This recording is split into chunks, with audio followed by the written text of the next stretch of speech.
You're playing with the big boys now!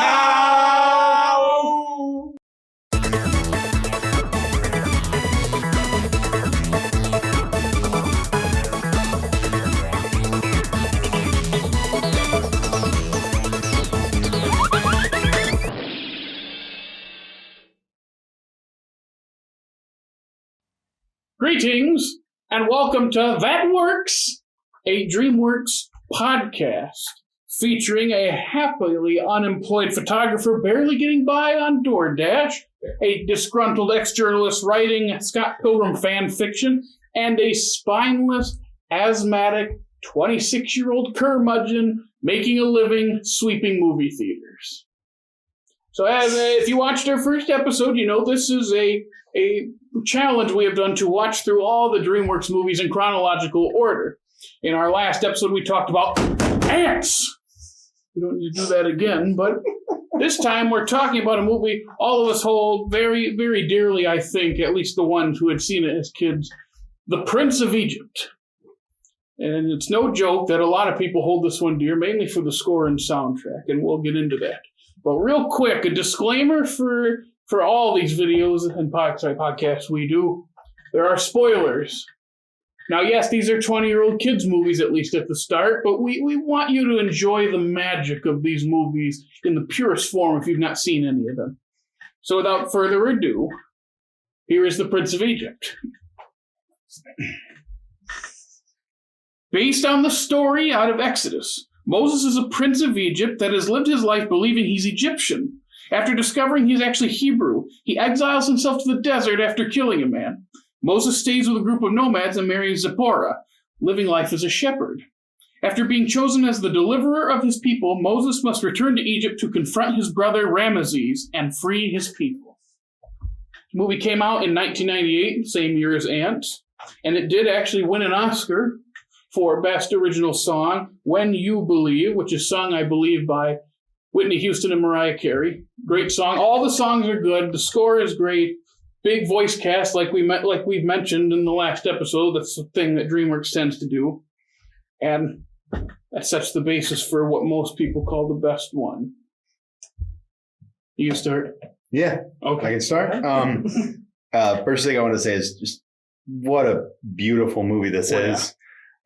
I mean, we've both said it. I don't know that we've talked to you about it, but it's just like watching a painting along the screen. I was not one of the ones that watched it as a child. I think the first person that introduced me to the movie, as far as watching it goes, was my freshman year of college. My dorm mate, he sat down and said, "Hey, let's watch this." Okay, I've never seen it. It is one of the clearest memories I have from my freshman year of college, which is really weird. But I wonder why that is. This is PG, right? Actually, yes, it is rated PG. Regardless, the animation is beautiful. The songs are beautiful. Like, they're all just set. In fact, I think I called you right after watching it and was like, I don't even know. Like, what is the standout track? Because there just really isn't one. They're all fantastic. It's so good. So good. I have other things to say. I could go on and on about this movie. But I bet you we all could. Yeah, go ahead. I'll let you. Yeah, go ahead. Pause a second so you don't turn your volume down. Okay. Well, you basically took the words out of my mouth about the painting thing. I think that's... Well, I didn't write it down, but I meant to write it down. Oh my gosh. Just, you see those pictures that come up on social media where it's like, look at the character animation on like Moses, for example, the burning bush scene, like that, you know, what made its rounds a couple years ago, and I remember watching it like, yeah, that's so good. There's so much expression just from the way they physically move, and that'll be one of my points later, but just this is their best looking movie. I don't think they'll ever top this. Besides the fact it's a different type of animation now, just this they put everything in. They did everything to the max. And it's What a beautiful movie. That's all we're going to keep saying. I'm going to say, I don't know if you want me to say it again, but why not? I literally want DreamWorks to go back. Oh, they never will, though. I know. I know. But like, they won't. I'm a sucker for a good hand-drawn animation, and this just makes me miss it. Like, someone like just every frame looked like a painting. Like they really. It's a YouTube channel. You can tell the time and effort they took into crafting every single image. It just looks great. Like that's what, and I love that. Like the story is obviously good. Like, but the standout for me is the animation and the score. Like that is what. Like this, you're right. You're right. We're going to reiterate this point probably a million times. But it is the best looking thing DreamWorks has ever made, period. Yeah, it's no understatement to call it a masterpiece. Yeah. And I think as far as the story goes, one of my favorite things that they do in the movie is that opening block of text that comes up on the screen. With the trumpet. It's only the trumpet. Yep. You want me to read it? Go for it. Or is that... Let's see if I can read my own chicken scratch. The motion picture you are about to see is an adaptation of the Exodus story. While artistic and historical license have been taken, we believe that this film is true to the essence, values, and integrity of a story that... This is really relatable. This is really relatable. I can't read my own. Of a story that is the story of a faith of millions of people worldwide. Mm-hmm. Now, you can talk all day long about religious controversy about it, whatever. I think, personally, that statement, cornerstone, that's what the word is. There you go. You got there. I think that statement, making that statement and like declaring that at the beginning of the film releases all sort of tension. It sets the tone for the rest of it. It just lets them know that they're taking it seriously. Mm-hmm. And it doesn't say you have to believe this. It just says this is the essence of what we feel when we hear this story. Exactly. And it sets the stage for it to be art and not religious teaching. That's what I do like. Kind of what you're saying is that I like that it sets apart that it's just like, hey, we're doing this simply as a movie. This is our interpretation of it. We're not trying to be preachy or anything like that. And I appreciated that. Like, granted, and I think I probably realistically did see this once as a kid, but I don't really remember it. So coming into it like with mostly a fresh mind, like when I watched this like about a month ago, I could definitely like just, it didn't bother me too much that it was like, it wasn't being in your face about being religious. It was just telling a good story. That's what I like about it. What it does well is, whereas other religious movies, because you go back to the 50s and 60s epics, you know, that's one way, and then you have the more modern take, which a lot of those religious movies are really bad. It's because a lot of times of what is the point of the movie, whereas this is telling a story, a lot of times the newer ones, it's more about just in a way conversion, because that's the point, isn't to tell a great story as much as bring people to faith. Exactly. And I think when you focus more on it as a movie and not something else, I think that's when it works better. Yeah, and it's a great story. I mean, there's videos about Prince of Egypt that have covered this, but it's less about faith and more about like the people in the story, I noticed. And one of the biggest things that I mentioned when I wrote my thoughts down is the brother dynamic is like the heart and soul of this whole thing. Whereas that is artistic license, because I remember at least the DeMille movie from the 50s. They don't like each other. Mm-hmm. And that's a whole different kind of set of conflict. I think making them close makes it more heartbreaking. And when you get to some of those, you know, super emotional moments, it cuts deep, especially on this watch. It hits. The scene that I wrote down that really got to me this time was, it's the last time they talk to each other before he leaves. I think it's second to last time. Mm-hmm. It's when Ramses is sitting up on the statue and Moses comes to him after most of the plagues have happened. I think isn't it? It's somewhere before the plagues or in the middle of the plagues, and it's mirroring the beginning when he was up there and they were talking. I think it was like right before. And It's right before the last plague. I think so. Yeah. Okay, that is right. And Ramesses, although he's pissed off at Moses, they still talk like they're brothers, and because they still care about each other. And Moses is telling about, like, do you remember when we switched the heads on the idols, and the priests fasted for a week?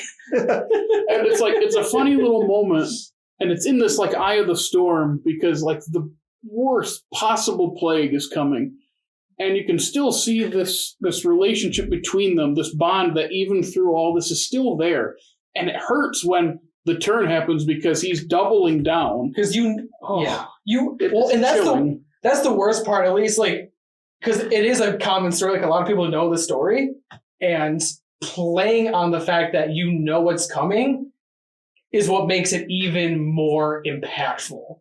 Like, knowing that, like, when you see him start to double down and like stand his ground on what Ramesses thinks he's doing, it hurts. Like, I was watching that, and I love they really focus on the characters, and shout out to also the voice actors for that too. Oh my gosh, like Ray Fiennes and Val Kilmer, yeah, they were just phenomenal. Like, yeah, there's that great moment too. It's just the way it looks and the music. It's when he gives the ring back to him, that one thing he kept, the one ring that Ramesses gave him, when he sets it down at him saying, like, I'm sorry, and it cuts to Ramesses, and you can see the hurt in his face. He picks it up, he pulls it close, and then there's this great little thing where when he opens his eyes, it's the thing on the symbol, like that. Mm-hmm. And it's like, oh no. And it works so well because for the motivations of the characters, because they've set up how Ramesses does not want to be, as he says, the weak link. Mm-hmm. He doesn't want to be the end of this dynasty through his own shortcomings. So him doubling down isn't just, this is a bad person or this is someone who's evil. It's literally, he doesn't want to be weak. He doesn't, those words that his father said to him, that those cut deep. It's a very humanizing reason. Like, it really, like, a lot, I could relate, like, a lot of people can relate to that kind of things, and that's why it stands out to me, is that it's just really the characters of where it comes from. I think it's interesting, and I don't want to sound preachy doing this because it is one of the cornerstones of my personal faith. It's much more approachable kind of than it is in the Bible. When you read it in the Bible, it's very information textbooky. Yeah, it's just a story that's kind of thrown at you. This has a way of sucking you into it, like, the river of blood. Like, that's a terrifying thought. Mm-hmm. Like, and you can see that terror in their faces. Oh, and he goes under. Yeah, well, the guards jump in it and just. Mm-hmm. You can, like, that's one other thing that's so impressive about the animation is that you can see, like, just all of the emotion in their eyes. And it's not exaggerated at all like it is with other animation. Like it is, with Disney or even animation nowadays where the eyes are super big and you can see every movement. It's just it's so subtle but so apparent. It's kind of like why, and you dip into another movie real quick, it's Lion King 2019, where the emotion comes from the eyes, and people have said this all over the internet and on YouTube, but when you're trying to be photorealistic, it loses some of the dramatic effect if you're having people voice them, because there's no emotion in the face, or whatever you want to call it. Snout, what is it? The lines of faces? What? Sure. I'm not a zoologist. But basically, when you don't have the emotion in the face, it takes out some of the dramatic heft. I don't even know how to explain it. Then that's why that movie doesn't work on a dramatic level compared to its animated counterpart. Mm-hmm. So like this, when you see like every single frame, there's a movement. Mm-hmm. Like they're constantly moving, but not like in a weird mid-2000s thing where like the 3D animation are like always moving like a blob. Yeah, it was very like deliberate. Like I feel like everything in it was deliberate. As you're talking about that emotion, the scene that is playing in my head, I don't remember exactly what it is, but it's a scene of Ramses, and he just kind of reels back and goes like, gets real like disgustedly shocked. I can picture that. Like, I know exactly what you're talking about. It's like, whoa! I can feel what he's feeling. I think it's the blood. They throw their hands up and blood gets over. He goes, ugh. Mm-hmm. But then he has the priest. He goes, Hotep, explain this. So they like put the stuff in the water. He's like, yep, like that. Yep. And I remember thinking it's like, huh. Okay, but that you're talking about that just ugh. Like, yeah. Or one of the many times in that movie that he could have been disgusted by something. Exactly. I don't know exactly what it is. The general way they animate his face. Yeah. Which I will say, like, it kind of reminded me of something else, is just the way they use animation in general. Is because, like, you can obviously do things in animation that you can't do in real life. And, like, the way that they, like, actually, like, show, like, some of the plagues moving through. It was pretty horrifying. The plagues. Like, oh my gosh. Crap. So who else was terrified by the final plague, the firstborn one? Oh my god! Like they don't even really show anything. They don't it's even terrifying. They don't even have to. It's the sound effect. It is. It's literally taking their breath away. Mm-hmm. It literally. I think the one that hurts the most is when the kid falls and his arm just pops out. Now, yes, I have a weird thing with people's hands. We know. I don't know why, we know. But just that image where you don't see him fall, you just hear the thing break, and then just that little sound effect of his hand hitting, and you go, like, because they're not trying. I wouldn't say they're trying to make the Egyptian people look bad at all in the movie. It's just you feel for everyone. You just absolutely. And I watched it on my computer with headphones in. That would be the best way to watch it, honestly, or with like surround sound. After the plague is done, it's real subtle. Mm-hmm. I never heard this before, and all 20 times I've seen this, you hear everyone like shrieking, like crying. Like I could hear. I go, "What is?" And I turn the volume up. It's like that hurt. That's a small detail. That's smart. And it's like 30 seconds. I feel like it wasn't quick. It was like they're letting you just sit there hearing these people crying out. And it's like, they're not glossing over this. They're telling you this straight up happened. Mm-hmm. Well, you bring that up. I mean, you can't not talk about this movie, not talk about the music. Oh, no. Like, when you brought up sound, that's the first thing I'm just like, y'all, I really wish I want to know who actually made the score, which I could look up on IMDb. I think, was it Hans Zimmer? I think it might be. It is Zimmer? Not surprising. I mean, that makes total sense. Like, this movie is an absolute masterclass when it comes to music. Oh my god! Whatever your opinion on Zimmer is, because, some people have said in the last decade, it's not been as unique and powerful as his older stuff. Sure. He has a very good emotional connection. It reminds me almost of Danny Elfman, not in necessarily style, but while Elfman doesn't have as iconic stuff as, say, John Williams, even though he has a lot of iconic stuff, it's much more emotional. Yeah, than, say, John Williams. And I love John Williams stuff. There's a certain style that it's more grandiose than intimate, and I think Zimmer kind of marries the two. Not trying to sound pretentious, but he's kind of, it can be big and ballistic, but also kind of just cut right through. But I totally see that. How he does it. I totally see that, and kind of like what you just said, like some of the newer things. It's like his wah. It was like it's Steven Schwartz and Hans Zimmer. It is Schwartz. Okay. So maybe Schwartz is usually the lyricist, isn't he? They call him this is Wikipedia. They call him a lyricist and composer. Oh, okay. Who really knows how exactly that was divided? I know Schwartz did the lyrics for Hunchback as well with it. Well, I'm making it the score, which that would make sense. Is amazing. It's amazing score, great songs too. Yeah, that'd be interesting to compare those two because that actually would be. They're so different.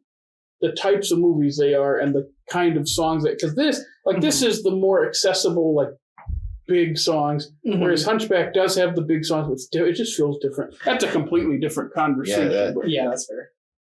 Well, Hunchback is more of an opera animated.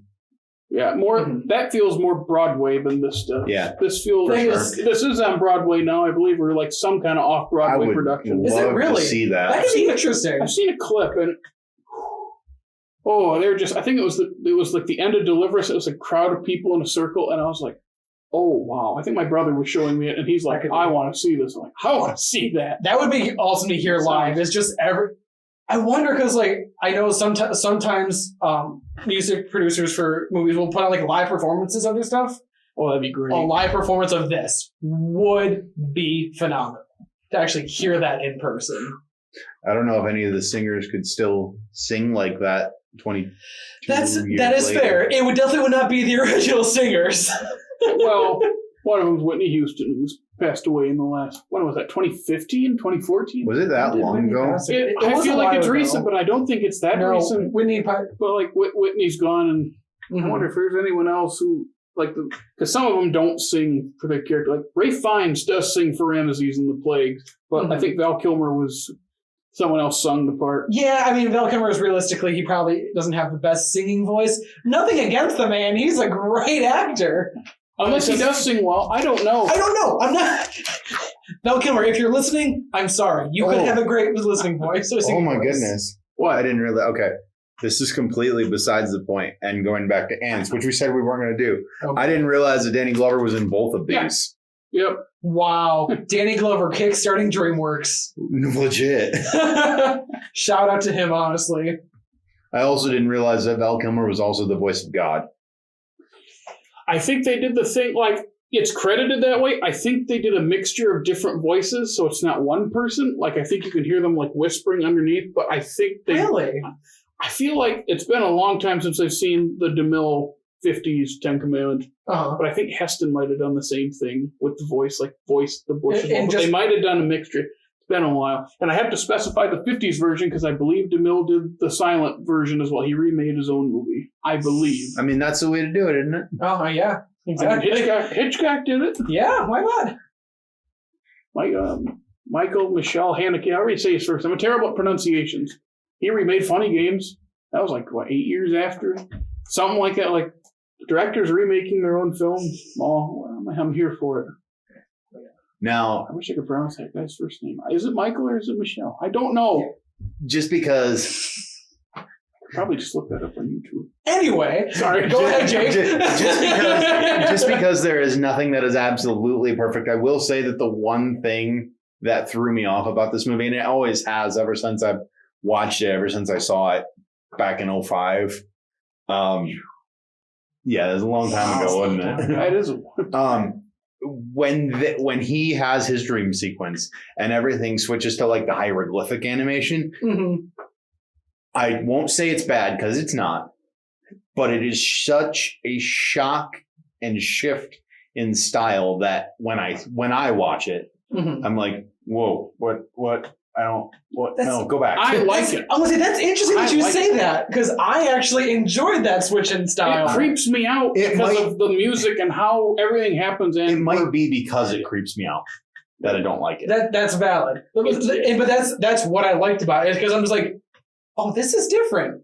Oh, I kind of dig that. Like that's how my mind works. I was like, okay, I'm digging this little like different approach than what it has been for the entire movie. It's interesting how out of all the things we see as kids that scare us, and a lot of times animated movies do it to us. I don't know why.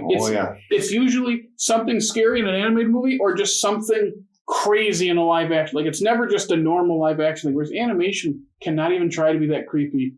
And it's just terrifying. I don't know why. I can't think of an example right now. Hurry and Fern Gully. That wasn't terrifying. That was funny. What? How are you not afraid of that tree and the smoke and the sludge and the Because the food the guys in the big chopper thingy were eating looked good. They had like a donut in there. It's like, I want a donut. But is it as scary as the plagues? All I'm saying. It's scarier. See, at least the concept of the plagues I was familiar with. Yeah, that's true. That is true. It's just the imagery. For me, it was the imagery. Out of all the things in the plagues, it's those stupid boils that bug me the most. Bugs on your, whatever. I don't know why. There's something about stuff like that just creeps me out. Fire is falling from the sky, and I'm creeped out about a few boils. I don't understand. To be fair, I honestly think it's because it's more real than any of the other. Because the plagues, like, what? other than reading the Bible and what have you, what kind of concept do you have for this thing comes down and takes the souls out of children? You know, what concept do you have for a pillar of fire comes out of the sky as the sea is parted? But you have a concept for what a boil and a pimple and a festering infection are. Oh. Just, I remember, and they're screaming and whatever, and they're covered, and it always bugged me. I go, It's pretty gross. I feel really bad for those people. It's all because of Ramses. They have to go through that. Like, of course, you feel bad for the slaves. Of course you do. But those poor Egyptian people, because Ramses would just not. Yeah, that's a testament to something. Yeah, which I actually do kind of like how, in that way, it kind of shows that, like, the main problem, like, stems from people in power. Like, I kind of appreciated that symbolism, and that's kind of relevant to today a little bit. Yeah. So that's what I like. I like that is relevant to today. Not to get too far forward, but I've noticed that about DreamWorks. They tend to reflect what I think were the problems of the day, I think, a little bit more than Pixar did. I don't know if that was intentional. I wonder if Pixar is trying to do more escapism. Yeah, that would make sense. DreamWorks was just kind of... I mean, but obviously Wall-E has a pretty hard that is line true. for that. But that is true. Yeah. I think it stems from Disney and Pixar tend to play it safe. Yeah. Very safe, because and when you have that much of a history behind you for how family movies not supposed to be saying stuff, well, apparently, I think they have to like live up to this weird credo, these principles that they've set down over the years, and they've changed, but they have to live up to the Disney name. Whereas DreamWorks, this is movie number 2; they can do anything they want. That is true. They for movie number 2, they were swinging for the fences. I do got to give them props for. And I feel like I know we have 37 more movies right now when we're filming this. There's more coming out that we'll have to cover. I think they've hit a grand slam. Yeah. And the second movie, I don't think we're going to top this. Not to be a spoiler, but I don't think we're going to top this. Hold on. This is, okay. I'm going to talk about this definitely throughout this podcast, but there are several movies and time frames for DreamWorks that I think are pivot points. This is one of them. I can't tell you exactly where they pivoted to because they went far away. They've gone so far away from this, but it just seems like this is just such a big thing. And for being such a big thing, it's shocking. I don't want to say it's underrated, but I kind of feel like that's what I want to say. It's like that one video. It's been kind of forgotten. It's that one where you say Prince of Egypt. They go, oh yeah. Yeah. Well, it's like, it doesn't stand, and again, this is going to be me, like, growing up and living in meme culture. Understand that. You zoomer. I know.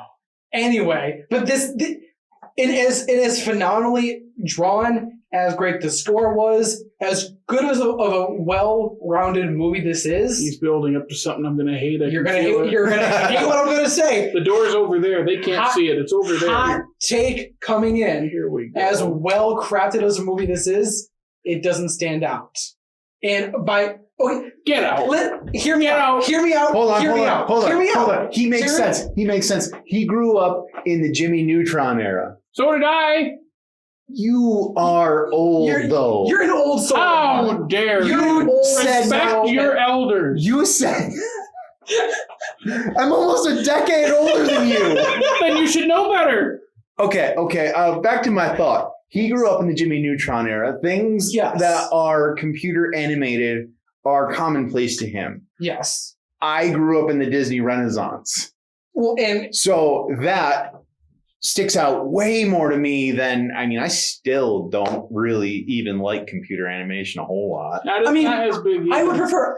I do prefer hand-drawn things, but they don't stand out. To finish my point is... You can finish it in the hall. We can't hear you out there. That's preferred.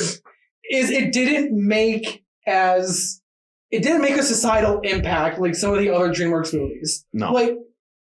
That's where I'm coming from. It's not... Or it did, but it's been It did, largely and forgotten. then it's been forgotten because And- they move so quickly away from the style. Exactly. And that's why when I and again, hate me for this hot take, whatever. I think just the cultural impact of something like Shrek or Shrek 2, it's hard to deny. And that's why I love Prince of Egypt. It's a great movie. It's well crafted, but it just didn't have the cultural impact that some of the other. Yeah. As much as I don't like and don't agree with what he's saying, he's right. I mean, why do you have to be right? Can't you be right in the hall? Sorry. I'm sorry. It's not that it's not a fantastic movie. I mean, like you said, it's probably their best film. I mean, it really is. When we're just talking about filmmaking and crafting it, it stands out. I mean, Well, it doesn't stand out. we've watched the whole thing now, right? I can only think of 2 or 3 that even come kind of close. Yeah. Even kind of. Yeah. I understand your point, and it's true. You don't have to agree with me. I think they were wanting it to be a bigger hit because, I wrote the box office on worldwide according. I think I looked it up on was it Box Office Mojo or IMDb or something. Made I think it was Wikipedia. So, 218 million worldwide. I think that was lower than what they thought it was going to be. It got banned in a couple countries for the subject matter, which that's what's going to happen when you cover something like this, because I think Moses is a religious figure in other religions too, exactly specifically Islam. So I think that's why some Islamic countries banned the movie back in '98. I don't remember about now, but yeah. Well, and props to the creators for that, for telling the movie and the story that they making the thing that they wanted, and not just being like, well, this isn't gonna make money. Right. I give props to that. They're A24 before A24. Dickey, you need to get out. Excuse yourself. I only watch A24 films. You can get out and watch your movie. Watch your Marvel movies. I watch cinema. Real cinema. Kino. Prince of Egypt is Kino. Don't you dare. No. No, Kino. That's like that diet people go on. Good night, everybody. Okay.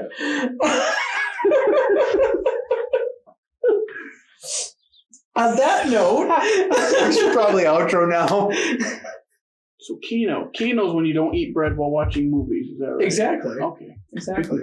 I just wanted to make sure I'm talking about the right thing. No, So, closing thoughts? Closing thoughts. This was one of the best looking movies DreamWorks has ever made. From the hand-drawn animation to the orchestra to everything. I really appreciate the time and effort they put into making this movie. Especially on this viewing, I don't remember being more emotionally invested than I was this time. And I watched this a year or two ago. Again, and I was like, oh, this is amazing. And this time around, I was like, yeah, this is still just as good. And I don't know why, but they cross the sea. They're free. And when they're all hugging each other, I started to get teary-eyed. Why am I getting so emotional? I think it's when Moses hugged Miriam. I don't know why. I just started getting all choked up. I was like, I know what happens. I've seen this. Why am I getting it? It's only been a year since I last watched it. All of a sudden, I'm getting all weepy. It's and I think I pumped the fist like you do, and it's so good. I must look like an idiot when I did it, but I don't care. What a good chest fist bump. I think we've peaked. We've peaked. I don't think we topped this for the rest of the week. It's this early. We've already hit probably the best one in my opinion. Fair enough. At least that's just what I gotta say about it. I think for me, I hate to say it, but it's nearly a perfect movie. I think you're right. I think we peaked. I think for me, my emotional attachment to it, it's the story that I've grown up with my entire life, brought to life before my eyes in such a beautiful way, in such a not cheesy way. How could I not be connected to that in some way? And like you've said before, Dickey, if you have that emotional attachment, it just ups the ante for you. Exactly. So I love it. All right. Well, as we've all stated, we've probably watched the best one, number 2 out of right now 39. By the end of the year, there'll be 41, and we've probably hit that. Our next episode is going to be one of the other 2 of the animated DreamWorks movie. There's 4. So the second one's going to be The Road to El Dorado. I believe I'm going to check my handy-dandy binder. And yes, it is. The Road to El Dorado is next. It's one of my favorites from when I was a kid. We'll talk about it in the next episode. And until then, this is That Works, a DreamWorks podcast, signing off. See you next time. Have a good one, y'all.